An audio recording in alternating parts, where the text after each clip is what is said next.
미국 대학 레귤러 지원 시 Early Distance 2 제도를 이용하십시오.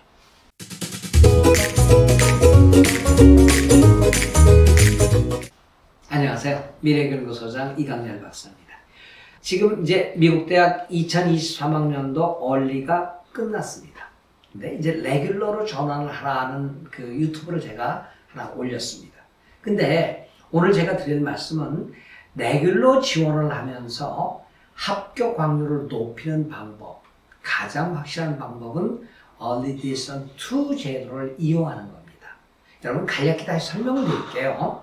미국 대학 입시 지원 제도는 Early가 있고 레귤러가 있고 롤링이 있습니다. 물론 Late Application, 늦게 지원하는 것들이 이건 예외라고 하고요.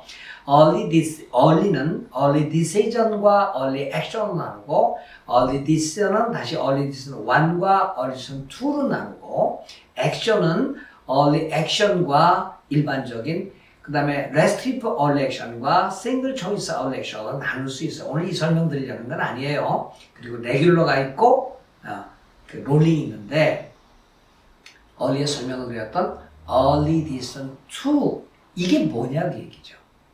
Early Distance 1은 일찍 집어넣고 12월 15일 전후 혹은 12월 26일 이 어간까지 발표되고 합격되면 등록해야 합니다. 이게 Early Distance 1입니다.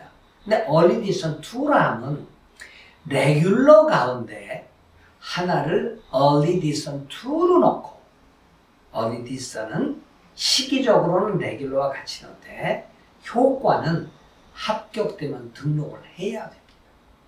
그런데 미국 대학들은 가장 신경 쓰는 게 enrollment rate예요. 등록률이에요. 하버드 대학 80%, 스탠포드 80%, 예일 한 70 몇 프로 이런데 보스턴 칼리지 이렇게 다트머스 이렇게 내려가도 50%대로 떨어져요. 등록률이. 그러니까 복수 지원을 해서 복수 합격을 하고 가장 좋은 대학으로 가니까 나머지 대학들은 탁 줬다는 게 지붕 쳐다보는 격이 되고 그래서 enrollment rate가 낮으니까 미국 대학 US News and World Report가 내놓는 미국 대학 랭킹에서 분리하게 된다는 얘기죠. 그래서 그것도 있습니다만은 안정적으로 학생을 확보하기 위해서 Early Distance 1이라는 제도를 이용하고 일부 대학들은 그렇다고 Early Distance 2가 모든 대학이 다 있는 건 아닙니다. Early Distance 2 제도를 채택한 대학들이 있는데 마침 내가 그 대학을 가고자 한다면 물론 Early Action, Early Distance 1에 떨어진 학생이겠죠. 그렇죠? 그리고 특히 Early Distance 1에 떨어진 학생들은 어떻게 돼요? 네, Early Distance 2를 이용하는 얘기예요. Early Distance 1에서 결과가 세 가지가 나오죠. 합격, 불합격, 디프가 나옵니다.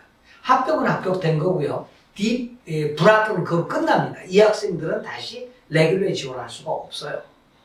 Early Distance 1에 떨어지면 레귤러 원서 다시 못 냅니다. 근데 디퍼럴이 된 학생, 우리가 그냥 디퍼 그러는데 디퍼가 된 학생들은 자동으로 어디로 넘어가죠? 네, 레귤러로 넘어가는데 레귤러로 넘어갈 때는 바인딩이 안 됩니다. 붙잡아주지 않아요. 딴 데로 가도 된다는 얘기죠. 그러니까 레귤러로 지원한 학생들 가운데 꼭 가고 싶은 학교가 있다면 Early Distance 2를 이용하라는 얘기입니다. 물론 아까 말씀드렸다시피 그 학교가 Early Distance 2 제도가 있는 경우에 하나입니다. 자, 그렇게 되면 어떻게 되냐? 예, 레귤러보다 합격 확률이 많이 올라갑니다. 물론 Early Distance 1보다는 합격 확률이 떨어져요. 제가 몇 %라고 말씀을 안 드리는 것은 대학마다 다 다르기 때문에 그래요. 그러나 분명한 것은 레귤러보다 높다. 그리고 합격하면 반드시 뭘 해야죠? 등록을 해야 된다. 그럼 Early Distance 2의 또 다른 이점이 있다는 얘기죠. 보통 레귤러는 아이비리그 대학 레귤러는 MIT는 아직 아이비리그가 아니지만 3월 14일 날 발표가 됩니다. 그리고 이제 존스 홉킨스 경우에는 그 이전에 3월 한 10일, 12일 뭐 이 정도에 발표되고요. 보통 이제 아이비리그 대학은 3월 하순에 발표되고 스탠포드 대학은 보통 4월 1일 날 발표됩니다만은 어디션 2로 지원 학생들은 1월 말 혹은 2월 초에 합격을 통지를 받아요. 굉장히 일찍 받죠. 그리고 그 학생들에게 우선적으로 재정 보조가 할당이 됩니다. 얼마나 이점이 많아요? 그렇죠? 합격률이 높아진다. 합격 통지 일찍 받는다. 재정 보조 많이 받는다. 그렇다면 해야죠. 아셨어요? 그런데 많은 분들이 또 이런 걱정을 해요. 어리디선 1에 합격되면 꼭 등록해야 되나요? 라는 걱정처럼 어리디선 2에 붙잡히면 꼭 가야 됩니다. 그런데 안 가도 되는 경우가 있어요. 어떤 경우냐? 재정 보조를 신청했을 때, 장학금을 신청했을 때 내가 기대했던 게 5만 달러인데 2만 달러밖에 안 주겠대요. 그럴 경우에는 풀어주세요 라고 할 수 있고, 그러면 아무런 조건 없이 미국의 이 Early Discount 2 학교들은 미안합니다, 딴 데 가세요 라고 풀어줄 거예요.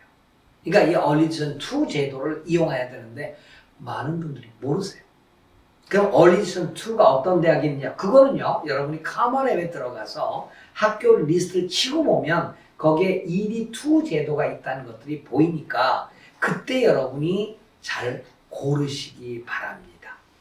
자, Early Discount 1이 내가 가고 싶었던 첫 번째 대학이었던 것처럼 Early Discount 1에서 실패했다면 Early Discount 2를 이용하고, 물론 Early Discount 2가 없다면 레귤러 제도를 이용해야 되겠죠.